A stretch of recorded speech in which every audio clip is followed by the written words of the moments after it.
It's raw. It's uncensored. It's live 24/7. It's chaoticradio.com.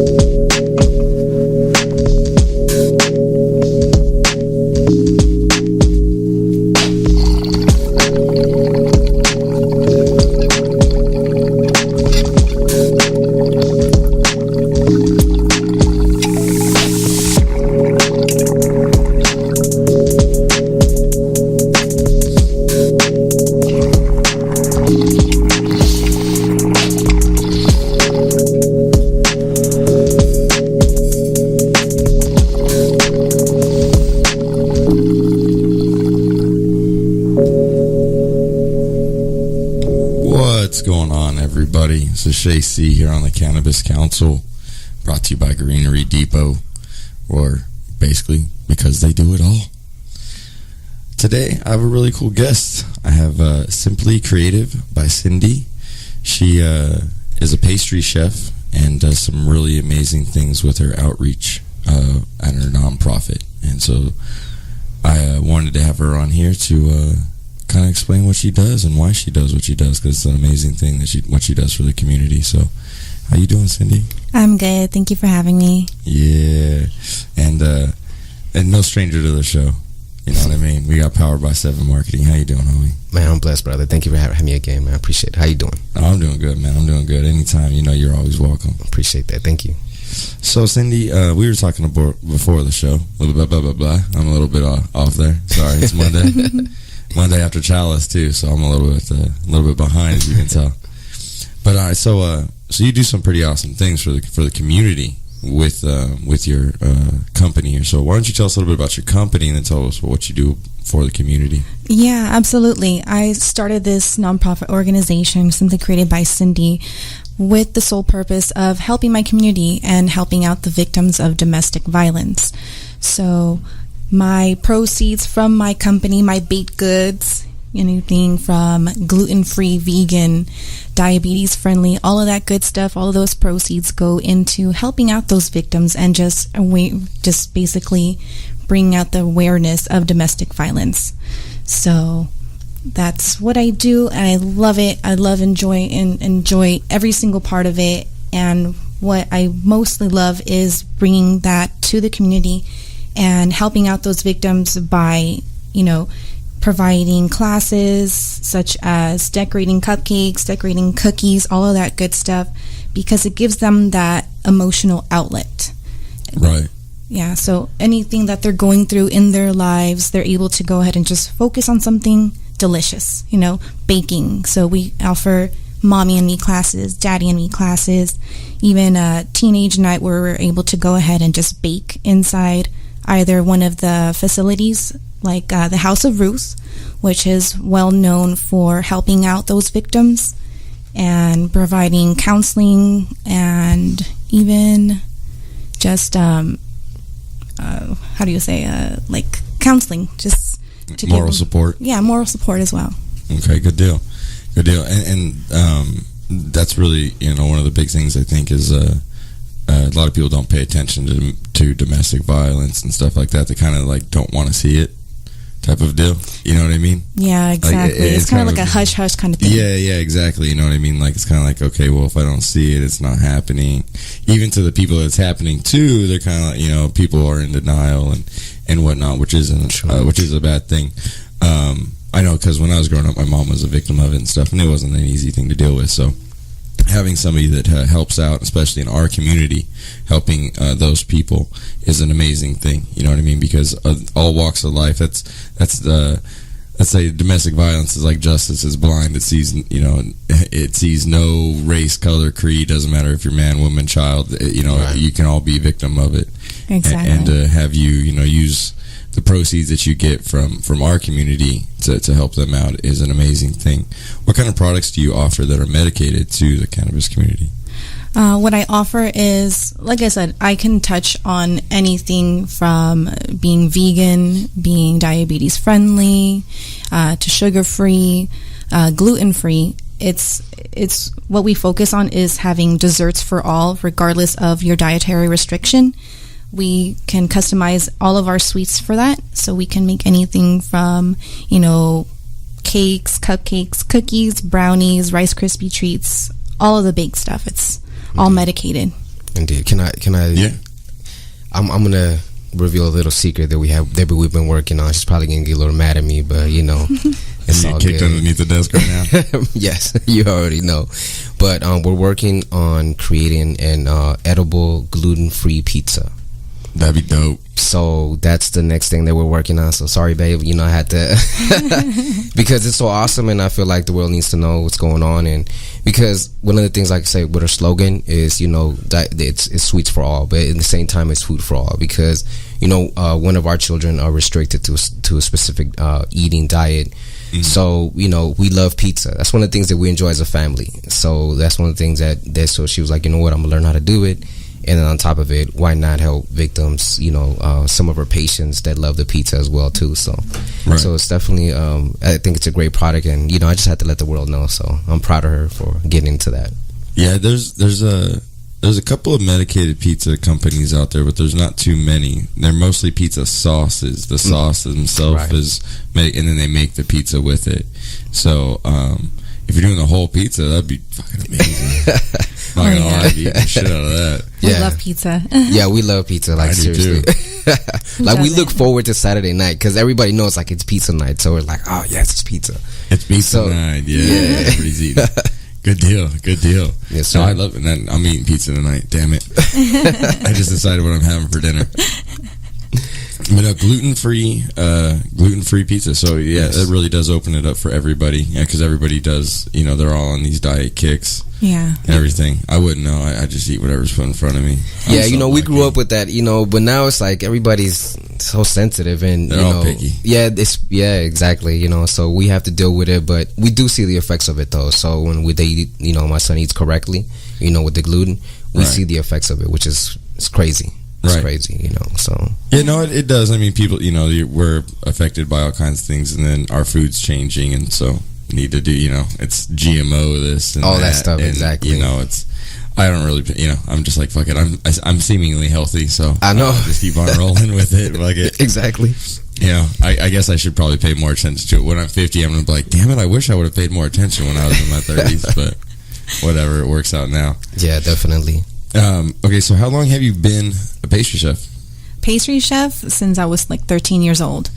I was like thrown into the kitchen. It's like my mom's like, go ahead and cook something up for us or bake something up for us. And at that age, I mean, I wasn't really hesitant. I was like, cooking, baking, it's not my thing. I wanted to be on the phone, talking to my friends, watching TV, listening to music. But as I started baking more, I loved it because I loved the reactions I was getting from my family members, especially my grandpa who had a major sweet tooth. And he couldn't wait for me to get to his house. And he's like, Cindy, go into the kitchen, bake me something, please. I'm like, okay, sure, grandpa. So it was kind of our little bonding thing. And ever since then, I loved it. I love creating stuff. I'm just like an artist. I was born that way. Right. Yeah, definitely. And that's why she named the company Simply Creative by Cindy, because literally, I mean, she can, if you tell her to make something, she'll make it. It doesn't matter if it's wood, doesn't matter if it is baking, doesn't matter. Like, she really has that gift where she can really create anything that your mind, if you think of it, she can design it or she can create it, which is amazing. Not everybody has that skill. Well, dope. Well, here, I gotta tell you, my birthday is July 31st, so. All right. Well, then let me know what you like. I can create anything. German chocolate is my favorite cake ever. Love chocolate. Yeah, that's what's up. German chocolate. Like that, the fucking coconut on top. Yeah. Yes. The toasted coconut. Oh, yeah. Oh, my God, I love that shit. Yes, definitely. Yeah. Indeed. Yeah, that's the best ever right there. Nice German chocolate cake. I can just devour the whole thing. Yourself? Yes. Yeah. See, I told you. See, I'm not the only one. Oh, no, I can eat the whole thing. Kidding me? Put a large pizza in front of me and German chocolate cake, it will all be gone. Especially on my birthday. I'm like, what?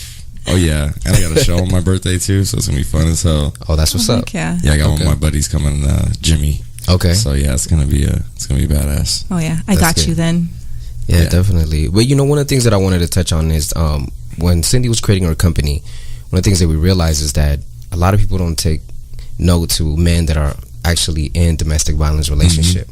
They always think that it's the woman. The majority of the times it is. But there is men out there that suffer from that. And if you're out there listening, don't be ashamed, don't be embarrassed. It does happen, unfortunately.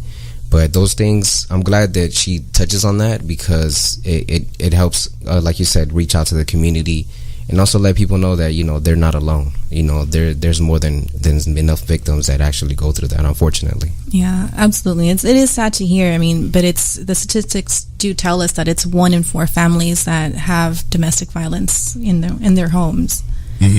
So it's a huge number.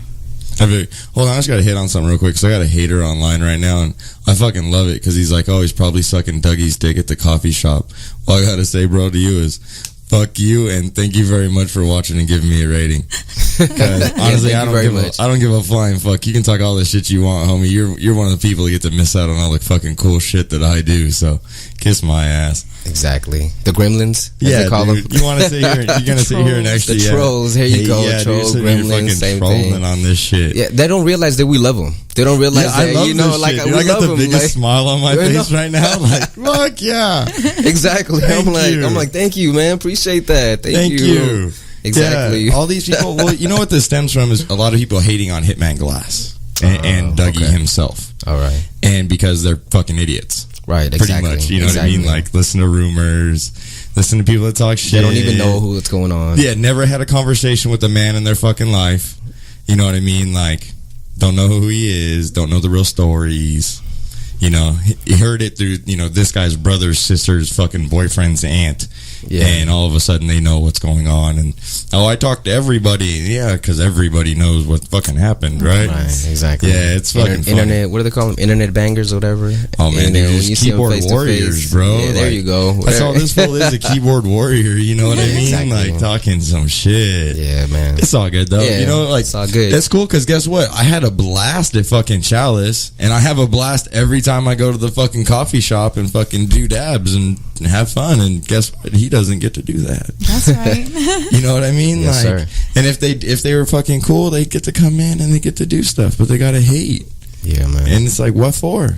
What for? Because they don't have a life, man. Yeah, it's like, what did Dougie ever do to you? Or what did I ever do to you? But thank you. I don't give a fuck. Thank you. You're fucking giving me a rating. Thank you.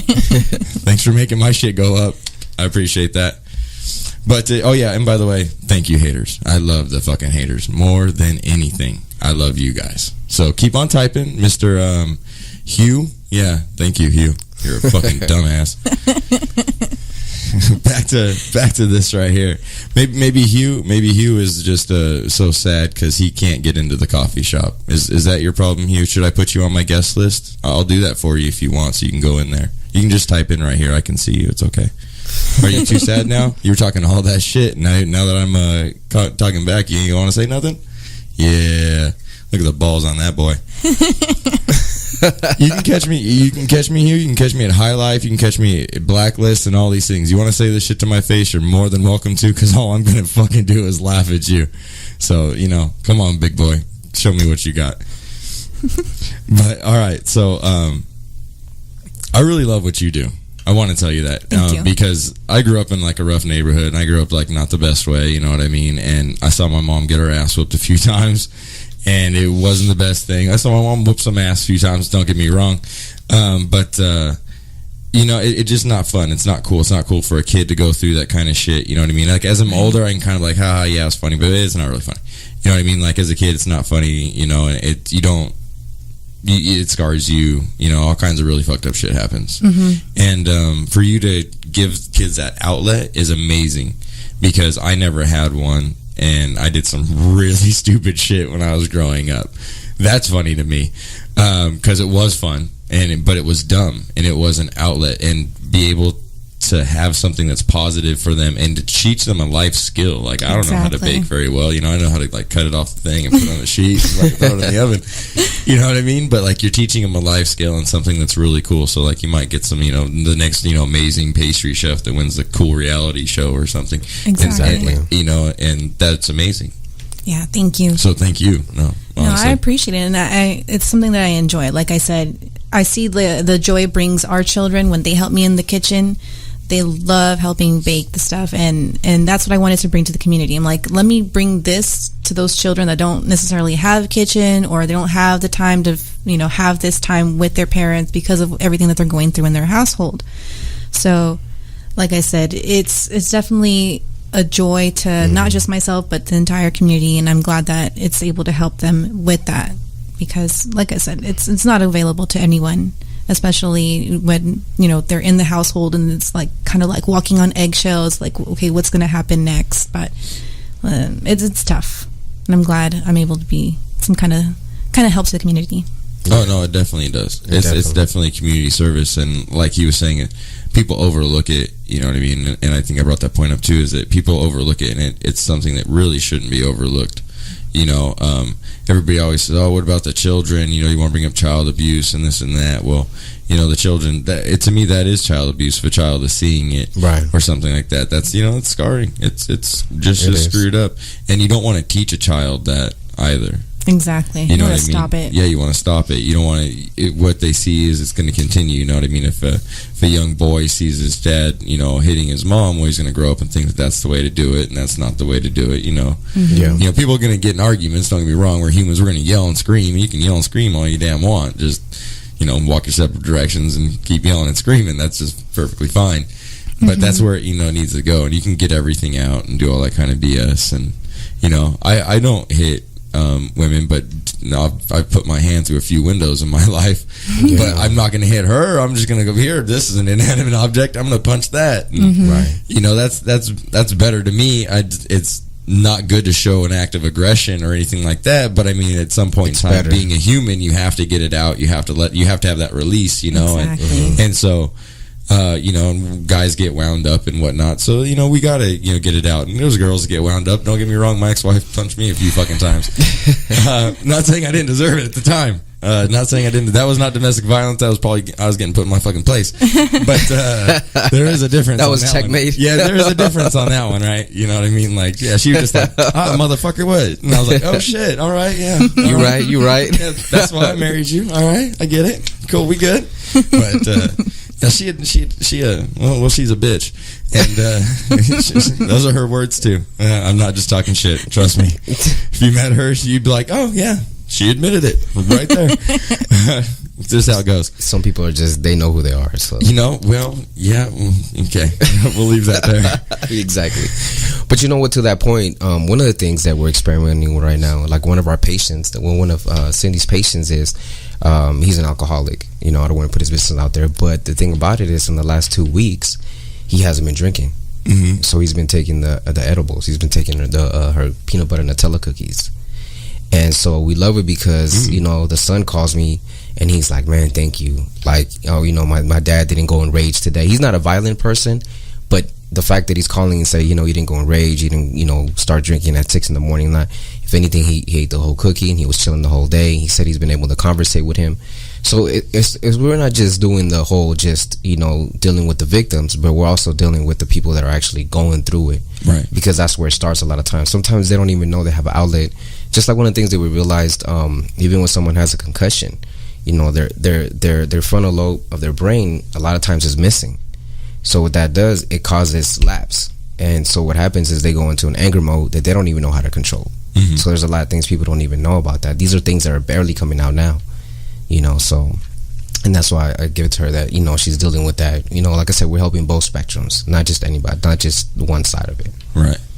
No, and that's really like an amazing thing too, because it's like rocks in a pond. Every action has the ripples that go out and the people that it affects, beyond just them, and just it's the household, and not only that, but it's the people you interact with when you're going around. You may think like, oh, this is what I am, but the picture paints 1,000 words, and generally people wear their emotions right on their face and how they walk and talk and everything like that. And so if you're able to help somebody improve their life exactly a little bit in this part, it helps a lot of bit out here. And so that's a great thing, and be able to help you're helping this guy in his alcoholism, but it's also helping the relationship he's having with his son and allowing them to be closer and have a better relationship, and more than likely extending the man's life as well, because he's not, drinking, and then extending his life, building a relationship with his kid, all these great things, you know what I mean? Just a lot of positives. Yeah, just a lot of positives just from,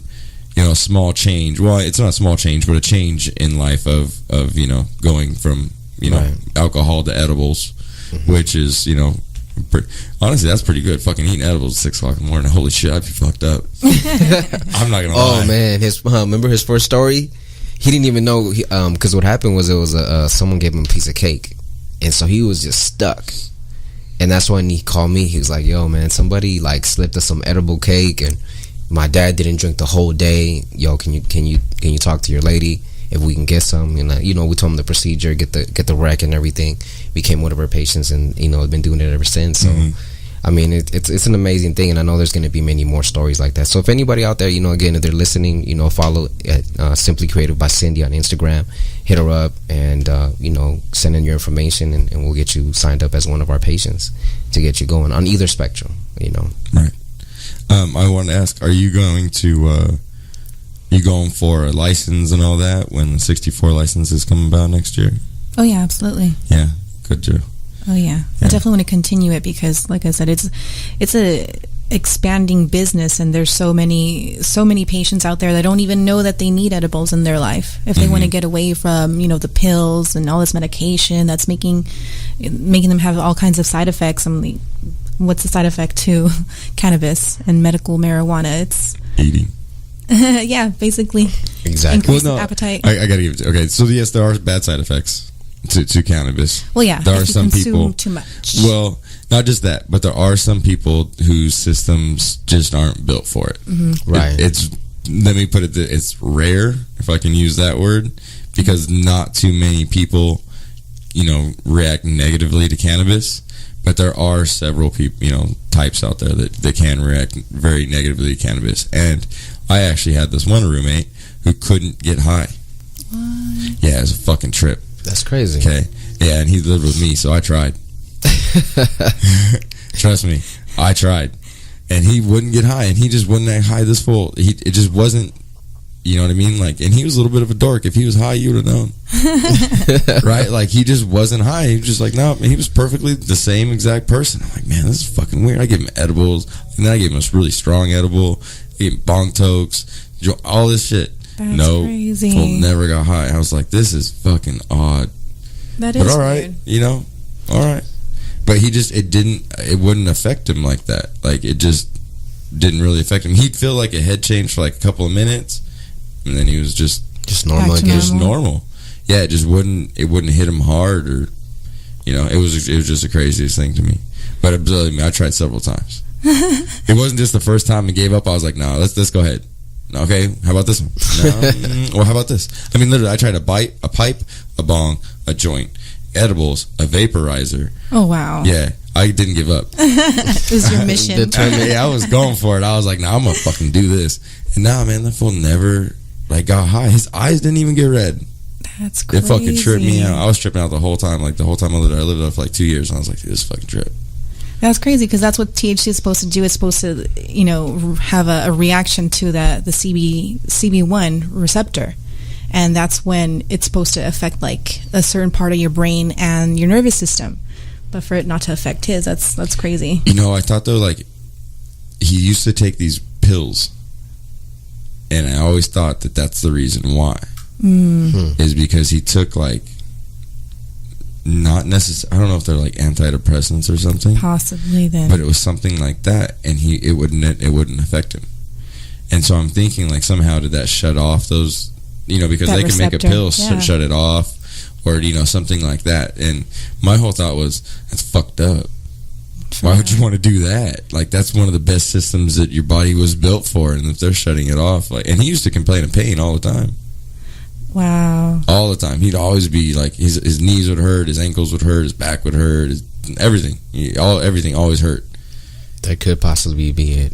And you know what I mean? Like, and that's what I always thought. Like, I always thought it was weird as hell he could never get high. But every morning he would wake up and take those pills. Yeah, because that's like I said, it's part of the nervous system. And if for it to be like blocked off or like disconnected, then yeah, you're blocking that off and you're not reaching that bliss. Mm-hmm.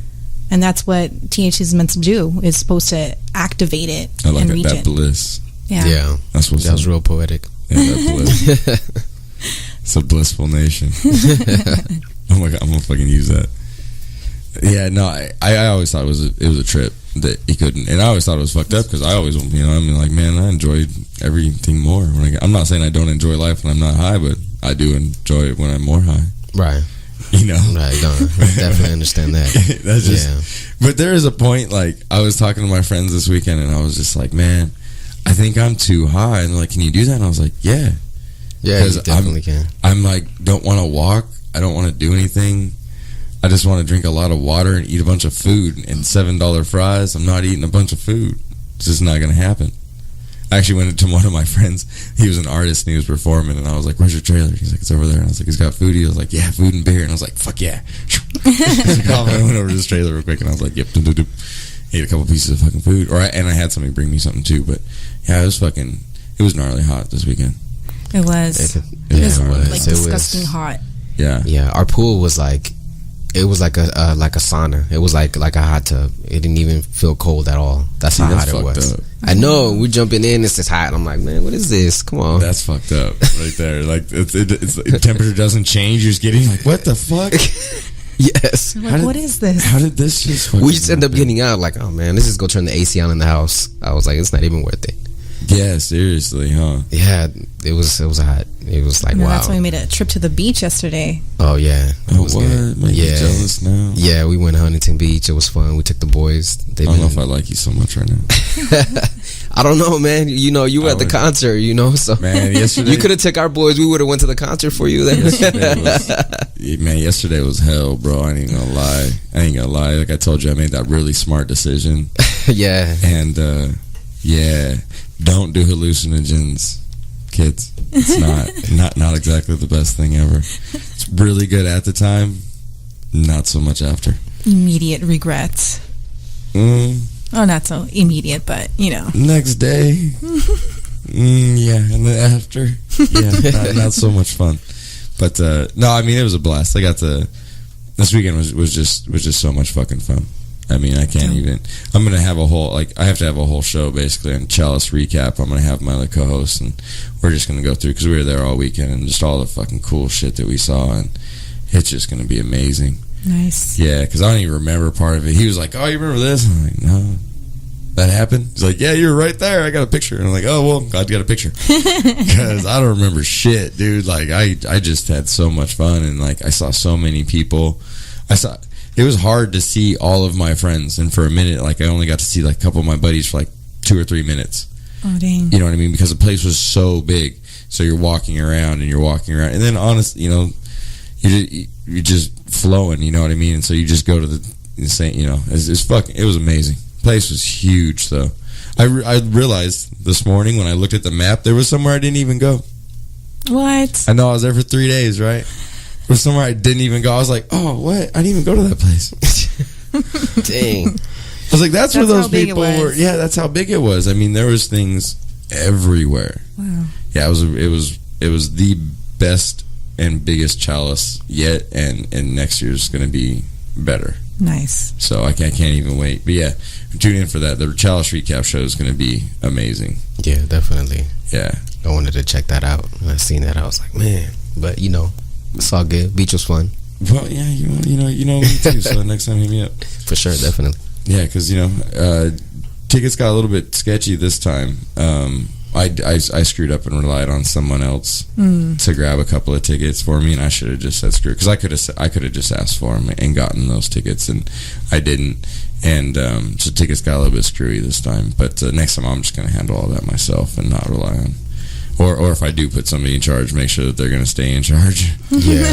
And not drop the fucking ball. Like, oh my God, it was ridiculous. Like, we had people that were promised tickets, and then we had to like find tickets from other people. Yeah, it was just hell. I asked for a certain amount of tickets, And then I asked somebody else. They were like, "Oh yeah, I'm gonna get this many, and we're all good." And it's not what happened. It's not what happened at all. So yeah, I was supposed to have a film crew this whole weekend. Oh, that's what I was gonna ask you. I didn't get to have them. Oh man, because the tickets got screwed up. Yeah, and that's what really ticked me off was like, you can't make one person a promise because like when you make a business promise, you're a businessman. Yes, sir. If you make a business promise to do something, that person believes you're going to do it. Yeah. So they're going to go out and they're going to be like, okay, well, this person's handling that, so I can handle this. And when they're talking, like, oh, yeah, but I got my buddy, he's handling that. Exactly. So I would say, oh, yeah, well, Jose, he's handling this. Because I believe that's what you're doing. Mm-hmm. But then the time comes and the day of, and all of a sudden, you know what I mean? When my worst gripe about stuff like that is when people don't take accountability. Yes. Oh, she knows how I am. I go in like... Yeah. You gotta take accountability. You gotta take, definitely. Like, if I'm wrong, I'm wrong. I'm wrong, period. I'm wrong. I fucked up. I'm gonna do what I can to fix it. I'm not gonna say, oh, this was what I did. It was the best job I did. Nah, I was wrong. I fucked up. Let's see how I can fix it. You know what I mean? You see how you and I communicate, right? Yeah. I mean, instantly. There's no, boom. We make the changes, it happens, and we move forward, and that's it. Yep. And that's how you're supposed to be in business. That's how you know you're dealing with a real business person. Because there's no lapse, it's straight smooth across the board. Yeah. And even in this industry, like we were talking last time when I was here, is that people need to take accountability for themselves, especially because, this industry is going to be amazing, but it's going to be for the people that are really taking action. Like we are. We're taking action, we're putting in the hours, and we really want to contribute to the community. It's not about making the money. Obviously we are all in it for the money, but at the end of the day, if you don't have the love for it or the love for the community, that money's not going to come. Mm-hmm. And especially if you're not dealing with a professionalism. There's so many people dealing with it like, I just want to get, and I'm going to be able to do this. And it's like, no, it's just, you got to look for longevity. It's not just about now. Mm-hmm. So yeah, I agree with you. You definitely have to be professional. And because the thing about it is that as you move up in the pipeline, the smaller the groups get. So that's when you start really with the real ballers, the real players of the game. And that's really where you want to be anyways. Yes, it is. Standing 6 inches from the stage watching Ice Cube. There you go. I probably would have got on stage with him for real. If you would have seen the two big gigantic I'm sure. I've seen them. dudes standing on the side of the stage, you would have been like, nah. I would have got crushed. I ain't getting up there. Those dudes are going to fuck me up. For real. And he was up there with Dub C. Dude, Dub C's arms the size of your fucking head. I know. That dude's huge, man. I seen him one time. I was like, dang. Dude looks like he punches me out and flown back 14 fucking rows. For real, he walks like a straight, pit bull. So yeah, dude. Yeah. And Ice Cube himself, man, he ain't no fucking slouch. That's a big. You see him on TV and you're like, oh, he's kind of. You see him in real life, like that's a big motherfucker. Mm-hmm. The fool's wide and it's just like muscle wide. Like I was like, fuck, he's fucking big. But yeah, dude, his fucking bodyguards, holy shit. Oh, of course, they're like 6'7". Yeah, I seen them. Oh, dude. And I was just looking at them like, man, straight football players. Yeah, dude, man, they make me look like an ant. Yeah. Oh yeah. These dudes were huge. Yeah. I saw them on the BET show. I was up right there, up close to it, and it was him, Dr. Dre, and I seen him, and I was like, I was surprised. I was just looking up at them like, oh my, like fucking huge, dude, huge, brother. I was just saying peace to them, like peace. I was like, yo, I'm here for the show. That's it. Like, I'm good, because I had to go through them, and I was like, yo, excuse me. I was making sure they saw me, like. Not doing. Don't going through. Crush me. Yeah, dude. exactly. Like, seriously, that's exactly how it was. Like I literally, feel you. Like they saw Ice Cube and like they literally became like an O line. They just closed up. Like I was like, oh damn. Yeah, you ain't getting through that too. And there's multiple ones. They just surround you, and then the two you fucked up with, they're like fucking you up, and the other ones they're so big nobody sees you. Yeah, no, you're like on the disappear in the wall of black. It's like fuck, woof. Man, because and what the crazy thing is that they're all dressed the same. They all got just straight black clothes on, like black on black on black, and it's just like these dudes just look like they gonna fuck you up. Yeah, mean. Yeah. When you look at them, it's not like, oh, he's a cute teddy bear, and he's like, nah, he's gonna kill me. And that's just how it's fucking. But hey, if I was that big, fuck yeah. Yeah, there's probably some people hate. Shit. I got one hater. How many fucking that fool got? You know what I mean? Like, oh, indeed. Yeah, that's just amazing. Yeah, but yeah, no, it was getting to experience what I experienced this weekend and getting to watch the performances and meet the people, it was just it was amazing. It was really amazing, and everything that Hitman does for the community is an amazing thing. And for all, like I said, all the haters out there on Hitman and shit, man, just keep on hating, because you all do nothing but make those fools work harder. Exactly. So, thank you. Exactly. You know, they don't know how to make their own lane, so you know they gotta. You know, it's all, like I said, you know, it's all good. It's all love. I either way, I look at it as love. Like, thank you, you're paying attention. Yeah. You know, and that is, you know, it is what it is. So yeah. I gotta say, my YouTube viewers, my YouTube view, like I looked at my stats this weekend. My engineer sent them to me for YouTube, and all I gotta say is like, yeah, fuck yeah. You know what I mean? Like, nothing but love. Keep clicking that button. Exactly. Yeah. You know what I mean? Like, I got nothing but love for everybody that tunes in and listens and stuff. And I know we're having some trouble on YouTube today, so I'm sorry for the people that aren't getting to see on that. But not within my control. My apologies. But if you are listening on the app and stuff, I do appreciate it, and I love everybody that listens in and tunes in, and I hope more people do. I'm gonna have some really good guests on. I actually just confirmed that Bobby Black is gonna come on my show. I spoke with him this weekend. You know who that is? Yeah, he's a good motherfucker, and he has his own show. He has Blazing with Bobby Black on the Cannabis Talk Network. Yes, and Cannabis Talk Radio. I'm sorry, there's so many of those damn things. But Cannabis Talk Radio is Blazing with Bobby Black, and I just spoke with him this weekend and confirmed that he is going to come on the show, definitely, for sure. And so it's amazing. It's an amazing little experience I get to have, and I get to have great guests on that do wonderful things for the community. Like, honestly, I can't tell you enough, like, how awesome that really is, because I saw that shit growing up, and to be able to, like, have somebody that's helping out and you know, helping kids, and that's amazing. Yeah, thank you. And not to be a dick about it, but almost like the adults, it's kind of like, yeah, pull your head out your ass, you know, fix your life. You're an adult, you know what I mean? Mm-hmm. But to the kids, is you're just getting dragged along, you know? Mm-hmm. And I'm a hard ass. That's just kind of how I am. If I saw somebody go through a bad situation, I'm kind of like, you have legs. Get the fuck up and walk out. You know what I mean? Like, life will go on. Right. But, you know, the kids is really what I think, honestly, in the whole scheme of things, that's the worst part of it. That's the victim. You know what I mean? Yeah. Because they're seeing it, that's getting ingrained into them, and that's all in all the worst part. And again, not to be a dick, but this is kind of how I feel. I saw this growing up. It's the other party's fault as well, not just the person that's abusing, but it's the one being abused. It's I hate to put it that way, but it's your fault too. You're staying there. You know, you need to stand up and get out. You are a big enough of a person to stand up and get out. You know what I mean? And yeah, I'm just hard. There's a lot nicer way to say that. There is. But, you know, just do it. You do it for the betterment of yourself and the betterment of your family and everything like that. And fuck, you think life's hard? Shit, it's just going to get easier if you get out. You know what I mean? Like, you just let go of that thing. That's real. And life will just get easier. You know, sure, you might, you know, got to sleep in a car or something like that, but it's your car.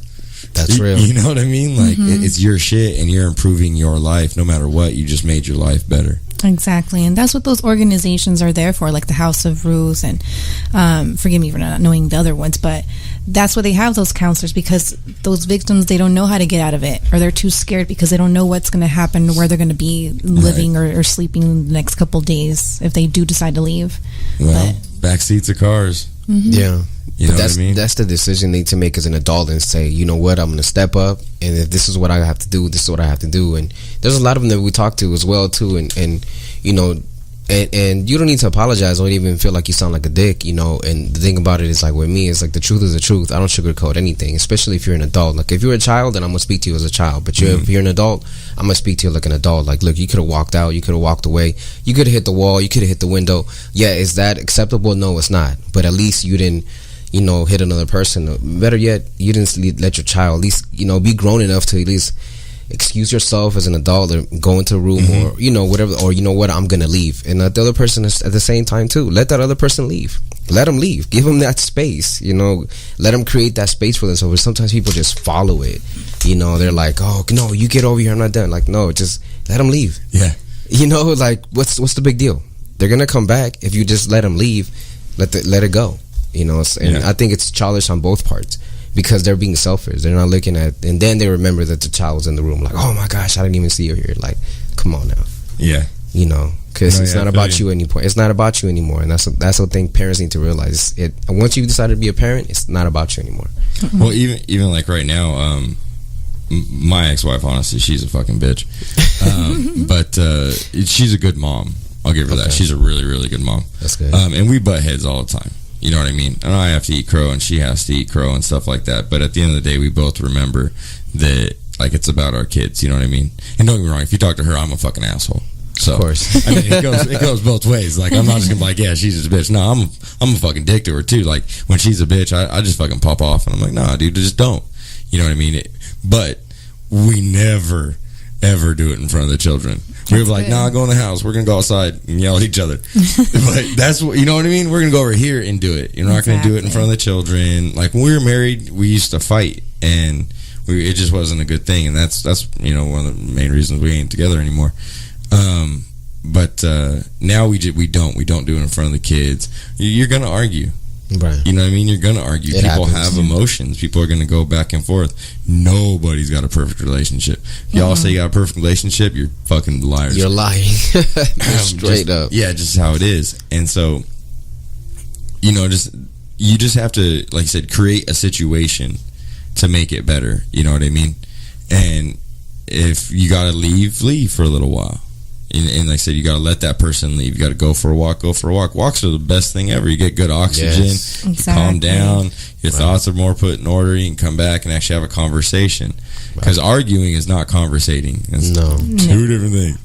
You don't even hear shit when you argue. You just know shit. You know everything on everything in the fucking world when you're arguing. Everything comes out like... Yeah, right. Yeah, and you're fucking Einstein when you're arguing. You can come up with fucking everything at that moment. You're fucking right. Everybody else is wrong. I know. But, you know, just there's time and places, and adults need to know that kind of shit. Yeah. They do. And that's what it is. And it takes growing up, you know, and it took me getting into my 30s to realize, like, you know, become an adult, do that kind of BS. You know, and that's just what it is. So that's the message I'm going to send y'all out with for a break here is adult your asses up. I don't want to adult every day, but I have to. It fucking sucks. Let's just say, this is Cannabis Council. We'll be right back.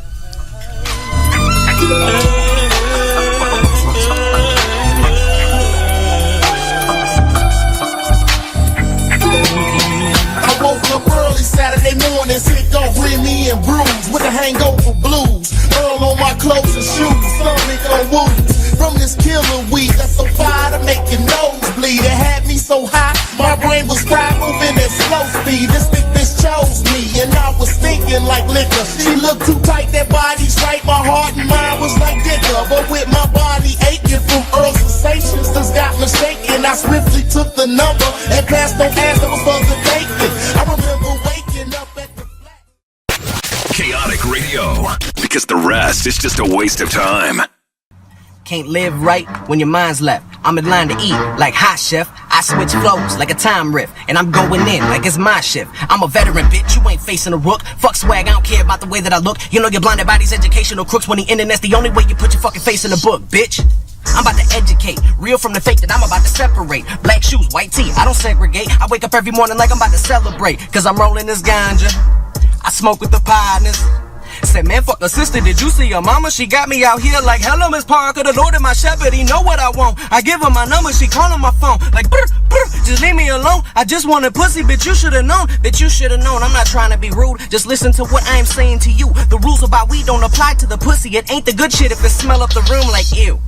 Fuck that shit, if it's one thing I learned, man, it's fuck that bitch. Take a jealous boyfriend, he better not say shit or it's... Brush your teeth, cause your breath smell like an asshole. Keep on talking shit and this will get hairy like an afro. A Rogaine, you got no game and I been hot. You a low flame, I blow up like propane, but won't crash land, no so plain like boom. I'm hot, you're not.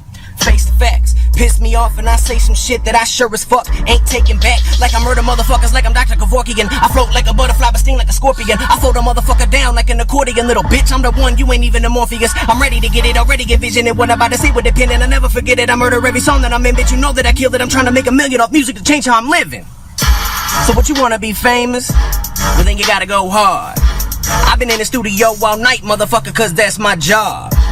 And you know I kill it, so that's why y'all listen. And I'm a grown ass man, see I'ma do what I want, so why the fuck y'all tripping?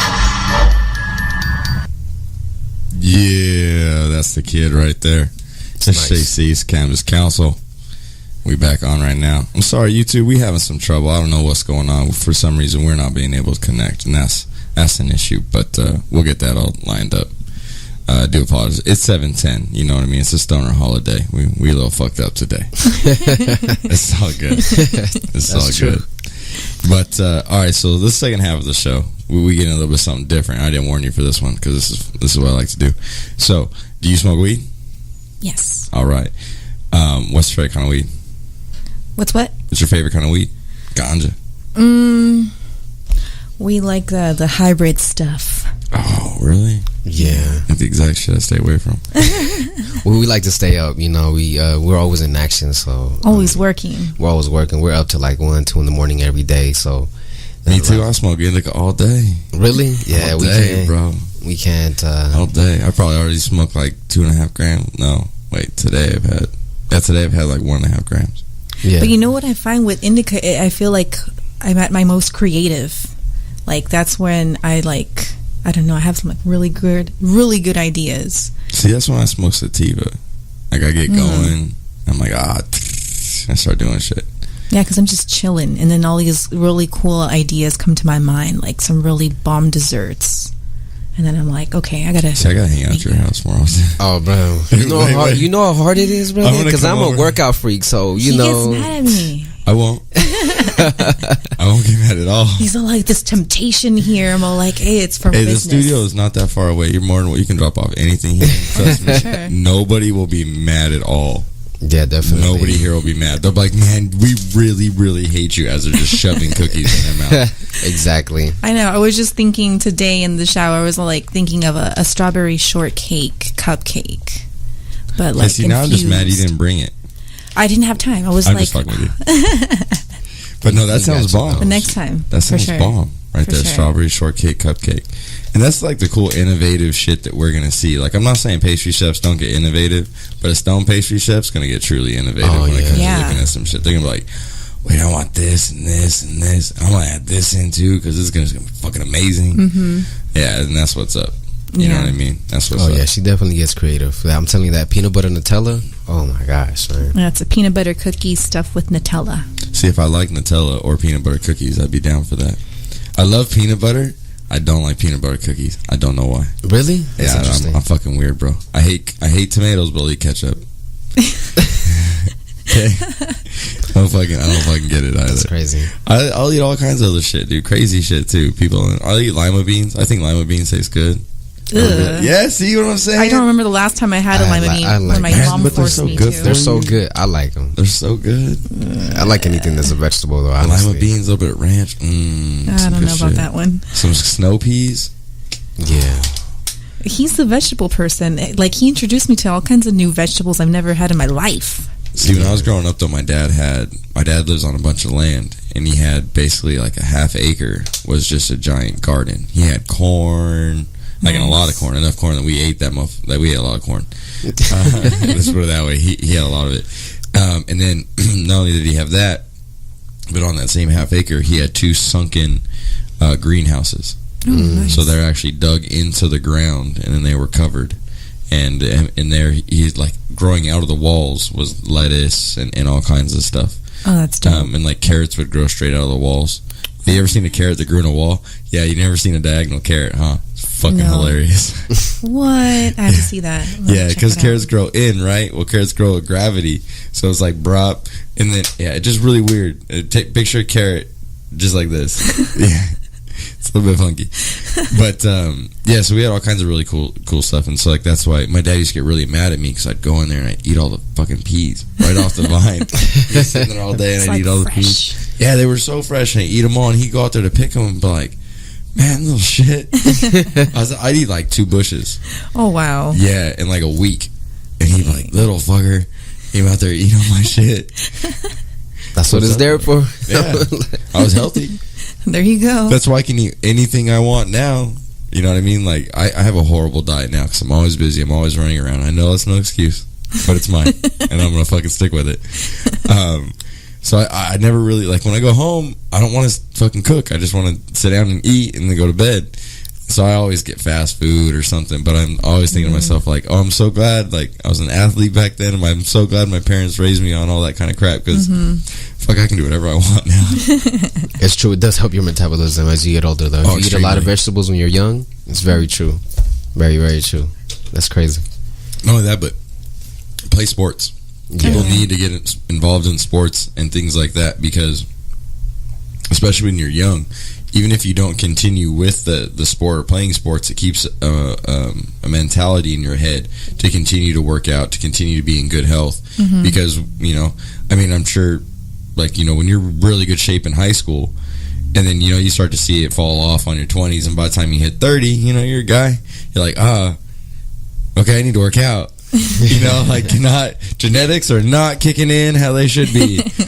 But it gives you that mind, you know, you can get back in it. You can get back into working out, just doing a little things, and you know what to do. You know how to stretch, you know how to work out in order to not hurt yourself and things like that. Exactly. So I think sports when you're a kid is just an amazing thing. Like, I push my kid to play sports. He loves soccer. He's like, I want to play football. I'm like, no. Yeah, we don't do football. I played football growing up, and I wish I didn't, because I have injuries that happened to me when I was 13. Me too. And that's crazy. It was 13, you know, and it's like, it still hurts. Yeah. So I definitely, we don't want our boys to go. At first, I was gun-ho, like, nah, they're going to play football, I'm going to teach them. But then I really thought about it. I was like, for what? They're not going to go pro. You know, it takes so much to go pro. Thank you. You know, so it's just like... That's my thing, man. You ain't going to make millions of dollars? No, then don't fuck yourself up. Yeah. Not worth it. I teach my kid jujitsu. Now we do teach him how to fight. That's different. You know, self-defense. Yeah, my son can fuck somebody up. Let me tell you what. That's good. He is no slouch. Like, I wrestle with him, and if I skip and let him do something, like, I'm like, oh, fuck, that hurt, man. You know what I mean? Like, but it's what's up. You know, you got to teach the young kids, like, you know, what's up. You got to teach them how to eat right. You got to teach them how to exercise, right, and things like that. And I get really pissed off at my ex-wife because she doesn't tell my son to get outside. She's like, oh, you can go play computer games or something because it's less work for her. Yeah. You feel me? Like, oh, he's over there. She doesn't have to think about it. He's not outside. It's not stressing her out that he's out running around or something. You know what I mean? Right. And so it pisses me off, trust me. Yeah, because they need to go outside. Yeah, oh, no, he needs to. He's a white boy, and he's white. Yeah, I mean, he's white. I'm looking at him like, man, you poor Mexican, you need to get a tan, fool. But like, he does go out and he goes to the pool and he goes swimming and things like that. But I want him to get out and do more. So I'm happy that he just moved to Arizona, and so he's going to join soccer out there and start playing sports. And nice. I really, you know, think that's just amazing for any little kid. It teaches them that camaraderie. You know, together everyone accomplishes more. And it's just a good outlet. You know, we spoke earlier about kids, how they need an outlet. And just a good outlet for kids, because I noticed if my son, he's upset or something, I'm like, you know, go run down the field. By the time you get down there, you're not going to be mad. That's true. That's what we do with our boys. Like, the moment, you know, it's 7 of us in the house, so it's going to, you know, the emotions, different personalities. So, you know, and I mean, the moment I see any ruckus, because I need to have peace, because I'm a person... You know, they call me the dictator. Okay, so I made up that name for him. You know, so, you know, the reason being is because I like, you know, keep things in order. So when the boys go a little crazy, I just make them go outside, be active. So that one of the things that I'm doing right now, another company that I'm working with is it's called Skate Tech. So it's actually a skateboarding school. So it's another thing that we're doing as well for the community. You know, creating a different outlet. You know, like you said, for the youth to help them out. You know, just for the summer. Plus, you know, who wouldn't want to learn how to skateboard? Right. You know, so like you said, it's an amazing thing. You know, because it's not everybody wants to play football, not everybody wants to play soccer, not everybody wants to play basketball. You know, so there's other ways to, you know, if you really know how to skateboard, you know, those are just the conventional sports, right? You know, I mean, I hate to put it that way, but I mean, it's true though. They are. They're the conventional, sports. Yeah, you know, the general. You know, I mean, America's what is it? Baseball is America's favorite game. You know, so yeah, whatever. But honestly, like, I'd rather see some guys on BMX bikes. Yeah, you know, that's what I grew up with. Yeah, you know, like some shit like that. I think what they're doing now on the bicycles and motorcycles and stuff are just crazy. Yeah, and we talk about injuries and football. Don't get me wrong. Like, these dudes are getting way more screwed up on their dirt bikes. You know what I mean? Yeah. But way more people are being able to have opportunities to make money. Yes. There's a lot of people make money in the NFL, but who really makes money?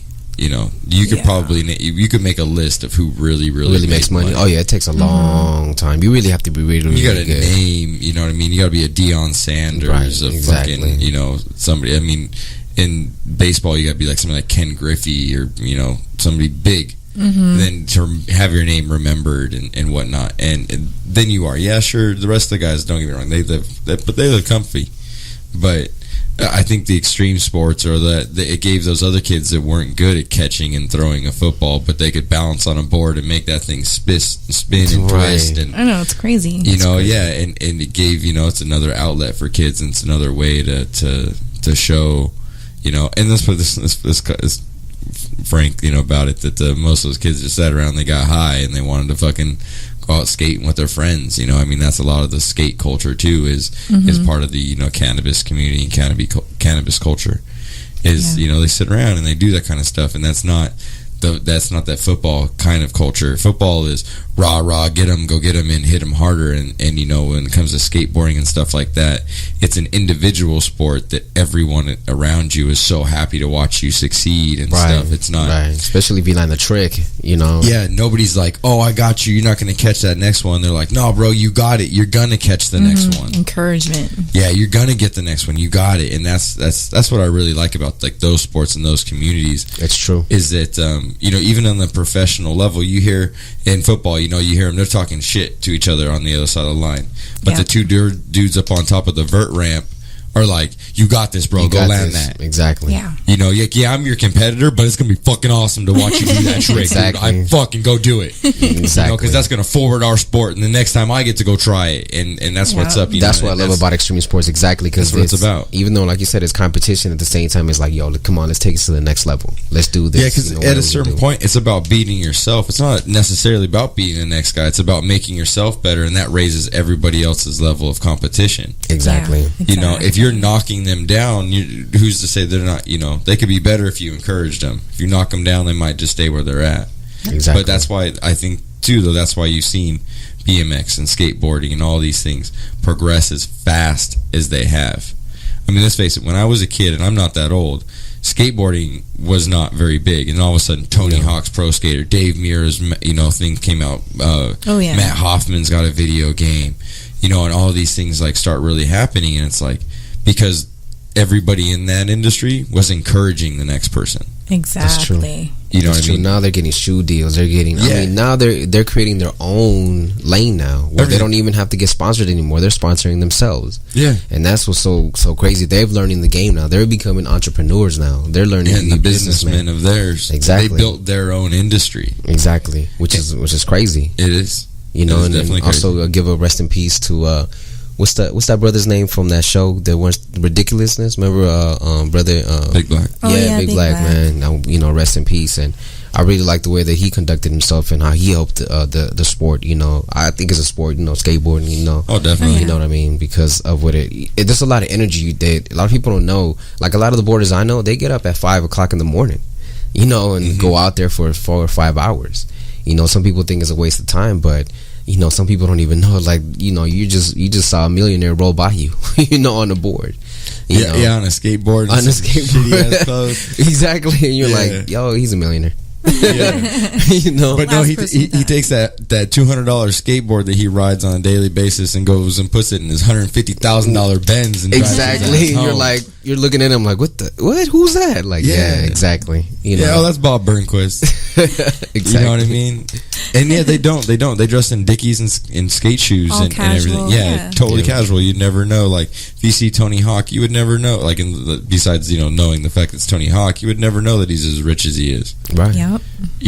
And because they let's face it, most all of them came from humble beginnings. Right. Yep. You know, they did. now that the sport's taking off, I'm sure there's some trust fund kids in there and stuff, and there's nothing wrong with that. But a lot of these kids came from real humble beginnings because, let's face it, a skateboard isn't very much money, and that's why a lot of kids got skateboards back in the days, because they weren't expensive. You could go have a lot of fun on this little board that only cost your parents like $150. You know what I mean? You're like, $150 for this board or $500 for that bike. Your parents are like, skateboard.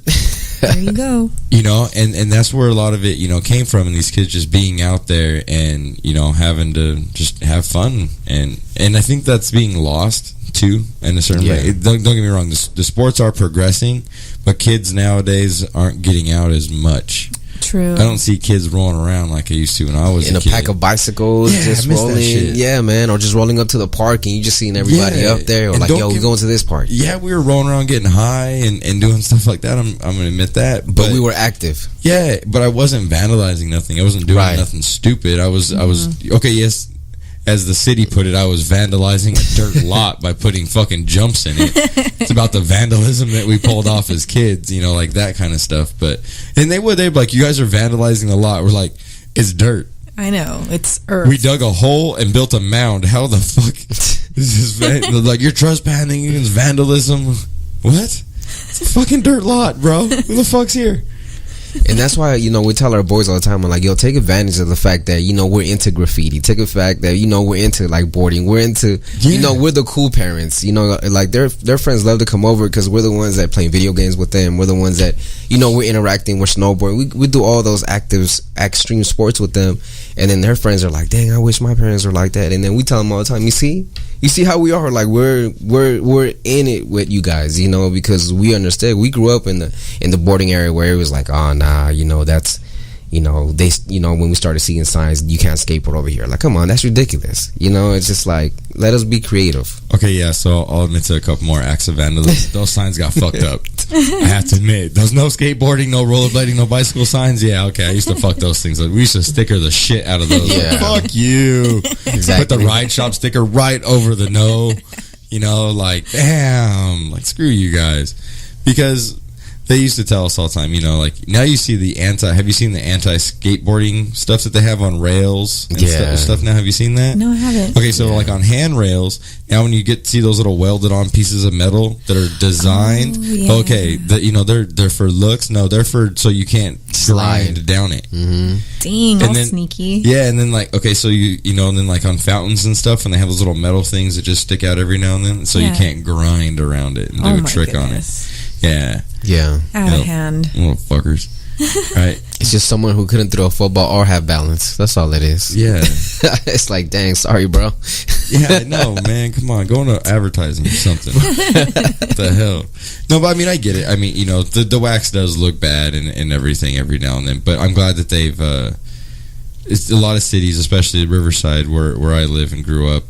They started building more skate parks. Yeah, I noticed that. Yeah, and that's really good. And then they extended a couple of the skate parks too that they had there, so that was really cool. You know, I mean, kids need that kind of thing, and that's a place where they all go. And I drive by the skate parks, like there's one at Hunt Park, and I drive by and there's all kinds of kids out there, and I'm like, that's what's up. You know, you may not see them riding down the street anymore, because just quite frankly, society probably wouldn't put up with it anyways. Like, it's a pack of troublemakers, you know. Exactly. This is a pack of kids fucking riding down the street, you know. The hooligans. They'll stop it somehow, some way. You know. Exactly, you know what I mean. And not only that, but the fields are disappearing. You know, the houses are going up. Exactly. There's not so many. You know, all the fields where there were jumps when I was a kid don't even exist anymore. Yeah, I agree with you. And that's real sad to me, because I can't drive around and show my son, like, you know, the cool stuff that we built when we were kids, and being like, dude, look what, you know, we did this. Yeah, she's from the valley, so I grew up out here. So I'm so sorry. I'm so sorry. Oh my gosh. And I grew up out here. Remember when, you know, when the 210 was not there, it was nothing but just, whoo, man, you just went up there. It was just nothing but extreme sports. It was just, I mean, dirt bike. I mean, it was awesome. That's why, was fun. You know, like, that's why, like, Corona and Riverside and, you know, Temecula, that's why they were, like, you know, the meccas for the off-road, you know, extreme, like, dirt bike riding and shit like that, is because there was just so much land. You could go out there and just fucking start hucking yourself around and having fun. And Those days are gone. It was fun, though. Unfortunately. You got to go deep now. To even Well, find something like I that. still own some land, so I'm all right. Oh, okay. Well, there it is. Yeah, I still got a few acres sitting out in the hills, so I still got some land I can go have some fun on. But yeah, it's running out. Even where I own land, there's maybe 6 or 7 parcels that don't have houses on them, and mine's one of them. And all of them are like getting bought up around me and getting houses put on them and stuff like that. Which I'm like, yeah, because I didn't pay shit for my land. That's dope. Yeah, it is, and believe me, my land's it's gonna be worth a nice little pretty penny in a couple of years. I'm like, yeah, thank you. I sold vacant land and bought a house, but that's just, it's really sad that that's disappearing. And one of my things, if I'm able to keep my land for a while, let's face it, business happens. I'll probably have to sell it one day, but if I'm able to keep it, I own basically a hill. And I own the whole thing. Oh, nice. Yeah, and the pad is at the very top. And so, like, you can start, and then, the driveway's down at the bottom, and so, like, I can have a whole, run for my mountain bike or BMX bikes or something, and whole jump sets going all the way down the hill. Oh, that's what I'd so really cool. love to do. Yeah, it's what I'd really love to do when I, get the money together. Unfortunately, though, with what I started, I don't think I'll have the chance. Pretty committed for, like, next 10 years to what I got going on. Hey, so you never know. Well, after that, I don't think I want to get on a mountain bike and do that kind of shit. I'm like, I don't heal so well anymore. I know. Cannabis does miracles, but it's not going to fucking heal that kind of stuff. I know. I already have to use, like, cannabis rubs and things like that to Me too. combat the crap that I've done to my body. And so I can imagine if I did any more, I don't think it'd be any good. Yeah, playing basketball, I broke both my toes. Ooh. Dislocated my shoulders through football. So yeah, I feel the effects sometimes, man. It's crazy. It's crazy pain. So I definitely understand, man. Definitely. Yeah, it's we'll see how the rest of my life goes. I've actually thought several times, like, probably the reason I'm in the health I'm in is because I've smoked weed since I was like 14 years old. See, I thought I was only with I agree with you on that. No, I really do. And I know, like, I've seen other people in my family that haven't, and they've had other health problems and shit. I'm like, man, I just smoke weed. Yeah. You know what I mean? Like, pretty much. I have a stomach issue that I can't get rid of, but even cannabis helps that, and so unfortunately I throw up every morning pretty much because, like, I don't know why, and they can't tell me why, but cannabis helps, like, it does. It helps. It either takes away the nausea or makes it like so I have to throw up, and then I feel 10 times better anyways, after that. So, but yeah, it's just a pain, and so cannabis really, really helps with that one way or another. That's what they provide for the people that go through, like, chemotherapy. Mm-hmm. They give them, cannabis to, like, get rid of that nausea, the vomiting.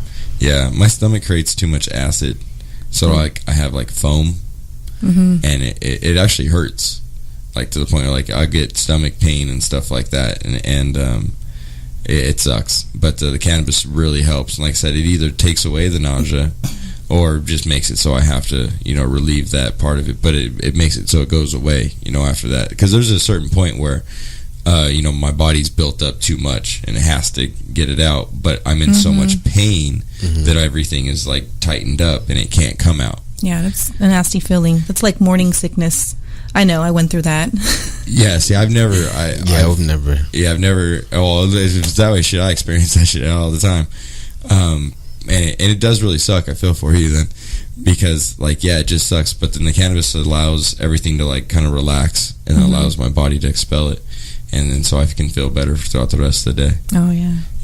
But yeah, some people are like, oh, you just wake up and get high. I'm like, yeah, you're damn right. I wake up and get high. I wake up in fucking pain every day. That's right. I wake up with a stomach ache damn near 5 out of 7 days of the week. So, I gotta wake up and smoke cannabis, and then I get going. I'm like, oh, okay, cool. I feel good. Yeah, it's because you understand the benefits of it, and I think that's what a lot of people are so ignorant to it, is that they don't see the benefits of it. They look at it at one point of view. It's like, oh, you're just getting high. You're just this. And I think that when you really tap into what you're doing with your body with it, then you really start seeing the effects of it work. Yeah. And that's when you realize, okay, well, this is good for me. This is not. This is when I should do it. This is when I shouldn't. You know, at least that's what's been my experience, you know. Yeah, totally. I'll admit the first one of the day is for pain. The second, third, and fourth are for me. Of course. You know, because the first one takes the pain away, but it doesn't necessarily get me really high. Yeah. You know, because it's working. So, you know, when your body's using it, that's not really going to get you like real super stoned. Mm-hmm. So I'm like, oh yeah. And then like 20 minutes later, I'm always like, yeah, I need another one. Gotta take another bong toke. Now I gotta get my mind right. Got my body right. Gotta get my mind right. And then I can go ahead and go on with my day. Mm-hmm. But yeah, I mean, I smoke a lot of weed. Like, no joke. I smoke a grip of weed. And I can, you know, still function and everything. So like a lot of, you know, I don't see any problem with it, you know, but I do see a problem with people that can't handle it, you know. There's some people that can't sit and smoke all day, and I don't think they should either. Yeah, their tolerance can't take it. Yeah. Well, I know people that have smoked a long time and still can't smoke during the day. Like, they just get fucking stupid. Wow. You know, it just doesn't affect them. It's different then. It doesn't affect it doesn't matter if it's an indica or sativa. They just, you know, they get high and it just, She trips out on me because she was like, we just, you know, partake. Like, how are you get so active right now? And I'm just like, it's just, I've always been like this. You know, it activates a certain part of my brain that I just gotta get going. I can't, you know, of course, you know, there's times when we chill, you know, obviously I know that. But for the majority of the time, like, my body and my mind want to like just go create, do something, get active. You know, that's why it's never been a disturbance in my life, you know, for that reason. I think that's why I can do this industry for a living, is because I can do that, and I can go to a festival like Chalice and be getting high as fuck the entire time, but then when somebody comes in front of me and I got to talk to them, I can talk to them. Yeah. You know what I mean? Yeah, but I just took a dab that would kill most people, but I'm like, yeah, and I can sit here and, you know, and I tell them, sorry, you know, I'm high, so, you know, yeah, I'm a little bit slow, or I might not have all the facts coming right to my mind at the moment, but so are they. So they're like, it's okay, because I'm probably not taking in everything you're exactly saying. But, you know, I can have an intelligent conversation with somebody. Yeah. You know what I mean? And I can talk, and I can still conduct business. And I think that's why, you know, I can be in this business, is because I can do it high. And there's some people that can't. And I see some people that are in the industry that shouldn't, you know, necessarily be getting high while they're doing business, because, you know, they just, it's just not right. You know, I know there's a certain point, you know, once I cross a level, I'm like, yeah, fuck it, no more business. Yeah. Like, I just can't right now, you know. If I have to, if somebody asks me a question, then yeah, I'll answer it. I'm not going to answer it in a way that makes them ask another question. I'm just going to flat out answer, like, bam, flat answer. You know what I mean? Yeah, facts. There you go. Because I don't really, you know, I don't want to, well, let's put it this way. I want to be perceived a certain way. And so I don't want to, you know, do that kind of stuff. And then, you know, first impressions are everything. So it's the first time I'm meeting you, and then I'm, you know, I'll just tell you, hey, you know, I'm really high. Can I get your card? I'll call you, and we can really, you know, talk about it right now. I'm not in the right frame of mind. I'll admit that a bunch. And people are like, oh, no, that's cool. I feel you. They respect, you know, that. Yeah, they respect it. Like, no, it's cool, because they wouldn't want to have a conversation like that either ways. It's like, hey, you know what? I really could, but I honestly have been dabbing all day, and I really, you know what I mean? Like, let me get your number. You know, and then they usually look at me and they're like, yeah, I'm kind of high too. Yeah. Like, here's my number, you know, and then we exchange information, we go about it. But then, you know, when we need to, we sit down, we talk, and we get business done. But again, that's part of the community aspect of this, is, you know, everybody is sitting around getting high. And so, you know, everybody understands that. Yeah, they understand. Yeah. Definitely. You know, like, if you understand, if I took a fat bong toke before I showed up. Y'all showed up, I was sitting here on my phone like fucking stoned, like, oh, hey, what's going on? They're here, cool. You know, I got my engineer. You got an excuse today, don't you? Yeah. What happened? Yeah. All of a sudden, cut his in. I said, that's why we were late getting on the air today. Oh, yeah. It's all good. What is it? Oh, you got that damn fan running, huh? That's why you've been keeping your mic off all day. Well, I got to keep my mic, and I'm working on the issue over here, so. Yeah. Hey, somebody said they're having trouble on the app too. Okay, let me work on that then. But did you see the hater we had on YouTube? I did not. Who we got? You gotta go see. I don't know. Some guy. He's a huge jesshole, so he's like just trying to be a huge asshole, and he's all talking shit. It was fucking funny. He's talking shit right now? No, he was earlier. That's why I was hoping you were gonna jump on and fucking tear him a new one, but you're all doing something else. Nah, but shit, is he still on the screen still? No, he ain't. He went away? Anymore, yeah. Shit, I ain't gonna find a troll. I love Troll trolls. hunting. I love Troll trolls. hunting. I love troll hunting. It's freaking awesome. The cool thing is Mike knows enough about this shit. He can actually find you. Yeah, oh yeah. He knows enough about YouTube. He can like find who you are. Oh, nice. Yeah. I'm telling you, just like CNN, find down people. Yeah, he'll find their email and shit and be Yeah. like, "Ah, you thought you got away." And Oh, fucking like, troll this. I know who to come down. Like, Gotcha. I'm gonna email you, Mike, and be like, hey, find me this person. Right? Yeah, dude. Yeah, you don't want to fuck around. Why do you think I got him? That's right. I'm telling you. That's right. No, I can't wait for you guys to have those that 2-van show where they're following you around. That's a great idea, man. I can't wait for you guys to start doing that. yeah. That's a little bit of money down the road. You know, anybody wants to do some advertising, tell me. Because, I need to raise some capital to do that type of stuff. But it's definitely coming. Yeah, man. Definitely coming. That's going to be exciting. It's going to be a blast because, like, the people that I know and stuff, I'll be able to roll my van right into the festivals and just do interviews right there. You know, have people come right over to my van and just do the interviews and sit here and have a show and pre-record shows and then, do YouTube live when YouTube decides to work. Oh, dang. That'd be dope. Yeah, it's gonna be real cool. I mean, that's a little bit down the road, but unless I find somebody that really has some money get thrown in on this, but Some investors. yeah, I'm I sure you'll definitely get some soon. Oh yeah, I definitely will. The show's just starting. It's not like it's quite frankly, I mean, the show's just starting. We don't have a whole lot built yet. Mm-hmm. I'm still building a lot of the back end, and I have to have all that paperwork in order and all those things going in order for people to want to come on. Mm-hmm. Nobody's just going to hand you cash. There has to be something behind it. Mm-hmm. And so, I'm building all that kind of stuff. And so, the show's not going to stay small. No, yeah, that's why we feel it's a pleasure being here, from the beginning of it, so we can say like, oh, we were on the first episodes, Yeah. So it's exciting, definitely, because we see where it's going. We already see 10 years down the line what it's going to be. Yeah, so that's where our mind is at. So yeah, and that's my thing. Yeah, I'm not looking. A couple months from now is like it's kind of like I don't know where I'm gonna be a couple months from now, but I know where I'm gonna be a year from now. Exactly. I know where I'm gonna be a couple years from now. So you know what I mean. I just have to as I tell everybody, I'm putting my ducks in a row, and I can't skip a duck. Exactly. Right. I have to go and duck every single one of them. I got to hit, because if I skip one, I'm gonna have to go back and get that guy. Nobody wants to backtrack. Nobody wants to have to go through that kind of BS. Nope. So I'd rather just put the long days in now and get it handled now. Exactly. You know what I mean? And it'll just pay off. It'll pay off in the end. Hard work pays off if you continue. Yeah, and you have to be patient. We both watch Gary Vee. That's one of the things he talks about a lot too. It's like, trust the hustle and be patient. It's not going to happen overnight. And you don't want it to happen overnight, because then if it does happen overnight, there's a 100% chance. You ain't ready. Yeah, you're not going to be ready. You ain't ready. No, you're not. Man, I've been in this industry a long time. I've been around a lot of people, a lot of big name people in this industry and everything. And I'll even admit now, like, where I'm getting projected into and slingshotted into, in a sense, is insane. You know what I mean? Like, I'm getting to hang out with people and meet people that, honestly, a couple of years ago, I was really, really looking up to these people. And not to say I don't look up to them now, but, it was a couple of years ago, I was like, man, like, I want to be like that guy. Mm-hmm. Now I'm smoking joints with him.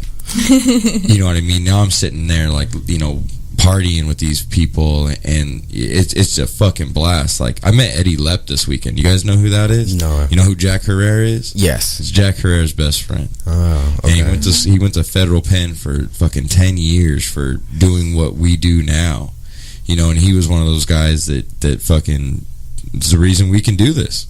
There's a reason we can have Chalice Festival. And he got up on stage and gave a speech at Chalice saying, like, that Jack would love this, and that he loves this, that this is amazing, and this is why they did what they did, and this is why they just kept on pushing, was, those people spending giving up 10 years of his life, gave 100,000 people, a way to fucking smoke.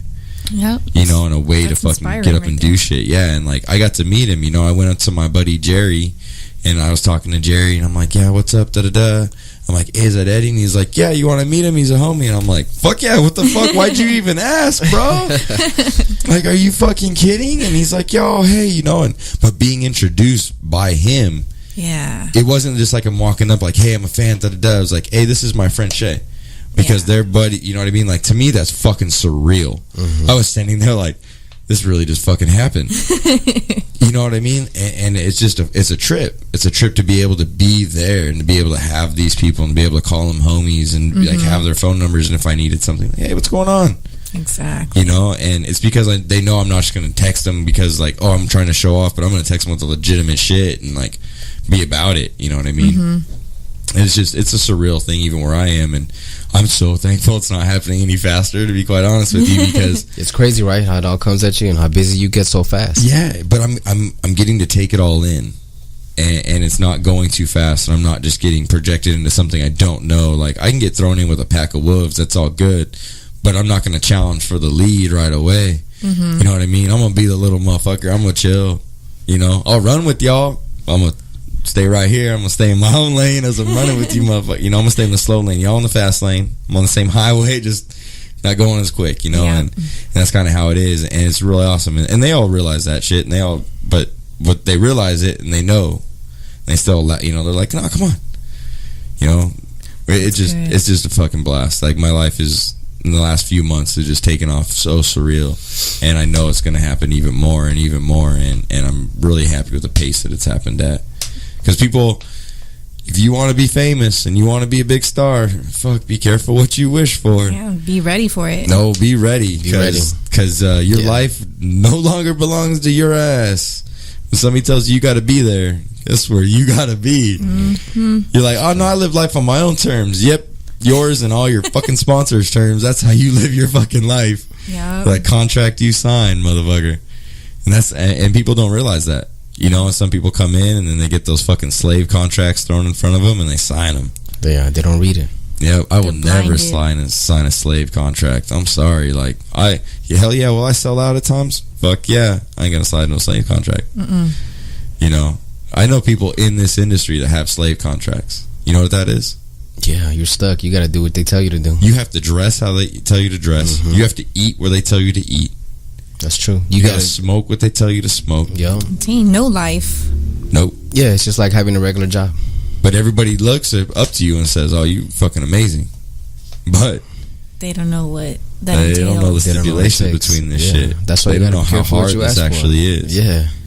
It's an industry. Yeah, it's an industry. This is an industry now, and people do not realize that. All these little stoner kids, yeah, we're a community, but we're also an industry. And these, you know, a lot of people want to come up and they want to do all this and they want to be these big YouTube stars and do all this stuff. And it's sad. I've seen a couple of these fucking people that are big YouTube stars. They have big followings, and they're fuck. I'm so sorry for some of them. They're not paying attention to the back end. That's very true. You know, they're getting blinded. They're getting blinded by like everybody. You know, that's cool. You know what I mean? Like, it's cool to, you know, be there and have 100,000 people screaming your name. But always remember this: ZZ Top played a concert for one man. One time, one man. They're fucking ZZ Top. What? That's where they came from. They played a concert for one guy at a gig at a bar. One fucking dude showed up. Wow. Hell yeah. They bought beers for that motherfucker and they're still friends to this day. But that's the point, is that everybody wants to skyrocket and nobody realizes where anybody came from. I think you brought it up. It says that everybody's an overnight success that took 10 fucking years to get overnight. Exactly. It was a long goddamn night. Exactly. But people don't realize that. Whoop. You know what I mean? And that's just what, you know, people need to realize that kind of stuff in this industry. Well, you know, I always say this all the time. You know, the 1%, or there's only 1% of the population that's really going out there, really hustling, really grinding. You know, and so that leaves 99% that's actually being untouched. You know, and you really have to come in and really put in that work. You know, that time, that work, that so-called overnight success. Yeah. And then really that's the only way you're going to get there is consistency and at your own pace and, you know, learning and growing. And that's the only way that you're really going to get there, if you really accept the growth and the challenges that it brings. Because, you know, right now having two companies and working together, we both see the challenges and the struggles. And then always someone telling us too, oh, get a regular job. To us is like, I hear that every day. Yeah. And you know what? And I personally love hearing it because it only motivates me even more. Because it lets me know that you're not even like my competition. You're not anybody that I need to worry about, because there's so many more people. Oh, I need something stable. No, I'm stabilizing my own lane. Well, I got in an argument with my ex-girlfriend, who happens to be like my best friend. She was and she's smart. She knows me, pretty well, and she's like, you got to get a real job and da-da-da. And I told her, you just don't see it. That's what it is. Like, you just don't see it. Like yeah, I see that I need to get a regular job because I see that I struggle with money, but there's a gigantic fucking reason behind it. Yeah. You know what I mean? Like, I'm a hustler. I've done a lot in my life. I've made a lot of money, and the crazy thing is that I never, even when I was making the money, I always knew that it would end, and I never really foresaw a future, except for I had to get up and create the next day, right? What's crazy with this hustle right here and with the radio show and how this industry is going is that I see tomorrow. I see next month. It may be a little bit fuzzy for tomorrow, maybe a little bit fuzzy for next month, but next year is really fucking clear. The year after that's pretty fucking clear too. You know what I mean? And so I can see this path, and so I know, like, right now, like, yeah, it sucks, but that's not gonna suck. Nope. You know what I mean? And I see it, and that's what people, people don't see the vision. And people that have made it in this industry, like, I never understood it when I'd hear, industry people giving a interview being like, nah, people just didn't believe and da-da-da. Now I get it. When you watch those, sometimes you're like, what do you mean they didn't believe? How do you? Oh, nope, now I get it. Yeah. Now I get it. When people fall off and when people are like, oh, no, you're not going to do this, and they want to hate and talk shit, and all of a sudden when you make it, everybody comes out to, like, I understand all those fucking songs. Like, you sing them as a kid, you're like, oh, da-da-da-da-da. Now I fucking understand it. Yeah. And it's a whole new trip. And Very true. Oh, fuck, it's a whole fucking, it's awesome, though. It is. It's a roller coaster ride I never want to get off of. It's a whole journey, and not everybody can see, like, the end result. Only you can, because it's your goal, it's your mission. Well, the cool thing, honestly, about this is that I'm not the only one that sees the end result. Right. And that's why it has taken off like it has. Like, I'm not the only one that sees this. When I tell people, like, oh, this is what's going on, this and that, people see it and they're like, oh, that's awesome. Yeah. I want to be a part of that. Yeah. That's how I know homie. You know what I mean? He was like, dude, yeah, I want to get some people on. This is great. Because I may be small now, but everybody can see I'm going up. If you look at all my numbers, they go up every single month. You know what I mean? On a steady incline. And it's just because I stay true to what I do. I'm me, and I just keep on rolling with it, And yeah, you're motivated. Oh, like, extremely. I love this, and I push, and I would love for everybody else to get out there and do this, And what's cool for me is, like, the people I look up to in this game, Bobby Black, Adam Ill, they're like becoming, we're cool. Like, I see Adam Ill all the time, and he's totally down to do anything I would need. If I ask him questions, he answers any question I have, and he's not answering it as the weed personality. He's answering it as himself. Like, no, bro, this is what's up. Nice. This is how this is what you need to do. This is what I did. Yeah. And when he says this is what I did, I'm like, that's what I want to do. And look at who he is now. You know what I mean? But just for him to say this is what I did, this is how I did things, it's pure motivation. You know what I mean? And he always tells me, he's like, bro, there's enough room for everybody. Absolutely. There's enough room for everybody, bro. He always says there's enough room for everybody, dude. He's like, I'm not, we're not competition. Yeah. He's like, who cares if we air on the same nights even sometimes? He's like, we ain't competition. He's like, there's enough room. Everybody can't watch his show. Everybody can't listen to my show. That's the same. Very true. It don't work out that way. You know how many marketing companies I've teamed up locally with? And every single one of them sat them down and said, look, the reason I called you is because you do this better than I do, or you do this because of this. But best believe that we're not each other's competitions, because there's not that many people are really hustling out here. There's not that many people really putting that extra time right now and dedicated to their craft. I said, we are. I said, so we'll never be competition. Like Earl Nightingale says all the time. He says, even if you suck at being an entrepreneur, you'll still become wealthy. Just because you did it. Yeah, just because you did it. That alone pushes me. Just because you did it, you'll become wealthy. Like, just if people can grasp that concept, but their mind is so small. You know, your mind is like the universe. If you don't expand it to its full capacity, you're not going to understand the vision. Well, you know who I want to hook you up with, bro, is my PR lady. Word. She's also the PR lady for Wu-Tang Clan. Let's do it.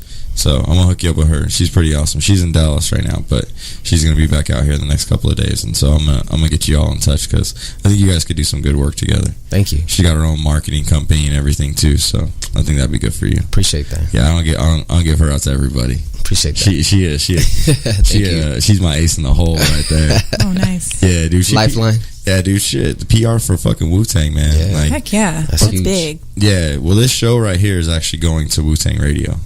No, it's exciting. Yeah. Wu-Tang. Yeah, it's gonna take a little while. They got to move their whole studio, and there's some stuff that's got to be done. You know what I mean? But yeah, I've spoken with the guys. I've gotten the okay, and that's it's gonna happen. You know what I mean? I don't know how long it could honestly take. It could be next year for all I know. But when they're out here, when they go back to a live platform, my show will be broadcast on theirs. And I've actually talked to a couple other people. There's a Nug Radio in San Diego. Nice. That I'm talking to him. I'm gonna be rebroadcasted out there as well. Oh, awesome. Yeah.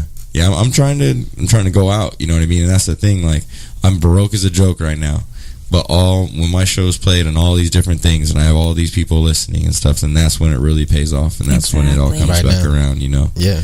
Yeah. And even that same friend I got in an argument with. You know what I mean? Like, when I need something, she's always there to help because she understands. She goes, she's like, yeah, I may not see it, but she's like, yeah, when I drive up in the BMW and I'm like, here's your new car, she's gonna be like, fuck, thank you. Like, fuck, all right, just be patient. Yeah, just you know be what I mean? patient. That's what's up. You know what I mean? And people are seeing it. You know what I mean? Like, my roommate, he always is like, man, are you telling me the truth? I come back from an event, he's like, man, you tell me the truth, because I come back with some fucking fun stories, right? And he's like, man, you're fucking with me. He came to Chalice with me, he was like, so sorry, bro. He's like, you ain't fucking with me. He's like, this is so much fun. He's like, this is really what you do. I'm like, bro, this is what's up, dude. Like, this is how we roll. And he's like, dude, this is fucking. He's like, you're gonna do this. He's like, you're gonna fucking make it, bro. Like, people see it and they're like, this is what's up. It's gonna go forward. And so, anybody out there on your hustle, like, just don't fucking stop. Exactly. That's Anybody real. that tells you it's not gonna stop, don't listen to them. Exactly. Tells you stop, you're not gonna make it. Don't listen to them. You will make it as long as you keep on going. Well, You know what? I'm gonna tell you a story. A buddy of mine. I love the dude, right? But he's real skeptical. And when I told him everything that I was doing, he was like, "You're gonna leave Bank of America? You're gonna do this?" And I said, "Yeah." And so last week he contacted me and he was like, "Yo," he's like, "You about to blow up, man. Like, I see you. Like, you're doing it." And I said, "What did you think I was gonna do? You thought I was just gonna quit my job and just chill and smoke weed? I mean, what did you think I was gonna do? And so, yeah, it's part of the process, but I'm grinding, And so I love seeing the fact that he switched his mind and now he sees it, like, to the point where, like, dang, I mean, I was even talking to him, like, hey, you can even come work for me if you want. Yeah. And to be able to say something to somebody like that and feel so comfortable and confident about it, he was just like, what are you talking about? I was like, yeah, man, I'm looking for, 10 people right now. Yeah. And then he was just like, but then again, he went back to that skeptical mind, like, well, I don't know, It's like, all right, cool. You'll see fear. it. They got that fear. I don't have fear, Yeah. Oh, I'm afraid. Don't get me wrong. I'm afraid. So I get up every goddamn day. That's a different fear, though. That's that passionate fear, though. Like, you got to get it done. Oh yeah, fight or flight. I'm fucking swinging. Oh yeah, I'm fucking swinging. I don't give a shit. I'm swinging. You know what I mean? Like, if it's gonna come down to it, I'm going for it. Like, okay. So I think there's two types of people in this world. Because I grew up racing cars. I think there's two types of people in this world. There's the type of people that hit the brake, type of people that hit the gas. Yes. When you see some shit happening, do you brake or do you hit the gas? Hit the gas. I hit the fucking gas every time. That's right. I want to get through the situation and around it as fast as possible. Fast as possible. I don't want to deal with it. Nothing like that. Nope. Something's happening. I'm out. Exactly. I don't want to deal with this shit. And I think like that trend that goes into life. You either hit the brakes or you hit the gas. You see some shit and you're like, no, or fuck yeah, I'm rolling. Mm-hmm.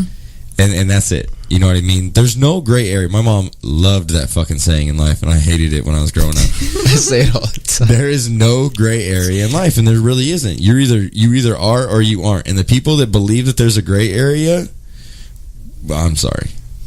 You know what I mean? Like, yeah, y'all get paychecks every week. Mm-hmm. Yeah. You know what I mean? And there's nothing wrong with it. But I am not somebody that gets complacent. I'm not just going to settle for something just because. I think I could get any better, but I'm going to fuck you. Right. I've told so many bosses to fuck off because they thought like, oh, they're gonna be really, you're a fucking manager of some bullshit fucking place, you know what I mean? Like, Right. you know, or even that, like, I worked for Odessa Auto Auctions, really multi-million-dollar corporation. I had my I was the head inspector, and the fucking boss comes out and he's like, if you leave, I'm gonna fire you. You know what I told him? Do what you gotta do and walk the fuck out. That's right. Like, you ain't gonna fucking step. You wanna threaten me? I'm gonna fucking laugh, and I'm definitely ain't gonna do what the fuck you want now. You know what I mean? But that's how a lot of this corporation, this shit is ruled. People are afraid because of this corporate, you know, oh, I need my paycheck. I need this. No, you need to fucking have self-respect. At the end of the day, like, I'm sorry, I'd rather respect myself and have a smile on my face as I'm walking out that door after telling him to kiss my fucking ass than to grovel as I'm fucking sitting there doing the job. He just told me, fuck you. Yeah. No, Because it's serious. Dignity. It's serious. I mean, it led her to a lot of stress too. You know, her job. I mean, to the point where she was like, passing out because the stress was so heavy. You know, and that's when we realized. And you know what? In a sense, it was a blessing too, because that's when I left. We both left the bank at the same time. We both were managers at Bank of America, and we both realized our full potential. And what's so crazy is at the time when I left, my manager was like, she was like, dude, what are you doing here? She was like, you have the most potential out of everybody. I've been told that so many times. You know, and then at the same time, she was like, you have such a bad attitude. And so, but it wasn't that I had a bad attitude. It was just that, you know, we're meant to be entrepreneurs. We're meant to be out here. We're meant to be shakers and movers. That's really the goal. I'll admit, we're not tamed. You know? I had the bad attitude because I knew I was meant for more than fucking doing what I was doing. Yeah. You know what I mean? Exactly. Like, and I would tell people that, no, I'm meant for more than this. This is fucking bullshit. Yeah. And they're like, this is how the world is. Nah, motherfucker, this is how your world is. Exactly. Not mine. Exactly. You know what I mean? I'm not gonna fucking followers following followers. That's right, what it is. right. I'm sorry. I'm a leader. I'm not a boss. I'm a leader. I'm the guy that's gonna be up front, pulling the fucking shit with you, looking back, telling you, "Come on, bitches, let's do it. Come on, You know what faster, I mean? stronger." I had a manager one time, and he loved to say this shit. He looked right at us and he said, "I will never ask you to do something that I will not do myself." Amen. He says, "If I tell you to go clean a goddamn toilet, it's because I'd go clean that goddamn toilet." He says, and if I could, I would. But I have to do my manager shit. It's your job.